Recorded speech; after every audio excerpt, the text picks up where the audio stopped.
আসসালামু আলাইকুম। আমরা এসেছি বাসিলা। হ্যালো, আসসালামু আলাইকুম। আমরা এসেছি বাসিলাতে কোন পাড়া? পশ্চিমপাড়া মাঠে। চাচা, আপনার নামটা কি? রুস্তম। আমি রুস্তম চাচার মাঠে আসছি পেঁয়াজ দেখার জন্য, কৃষক সেবার জন্য। আমি আসছি, এসে দেখলাম চাচার পেঁয়াজগুলো মোটামুটি গুটি নামছে, ভালো বোনা পেঁয়াজ।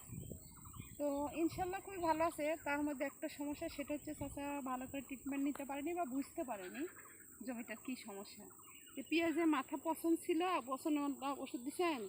পছন্দের ওষুধ আজকে বিকেলে দিয়ে কালকে আগামী আপনার জমিতে কিন্তু প্রচুর পরিমাণে পছন্দ আছে।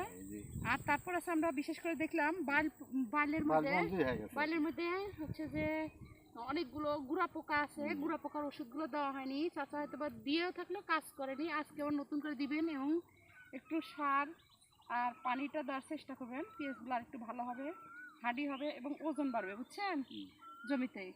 আর আপনার গুড়া পোকার বিষ অবশ্যই আজকে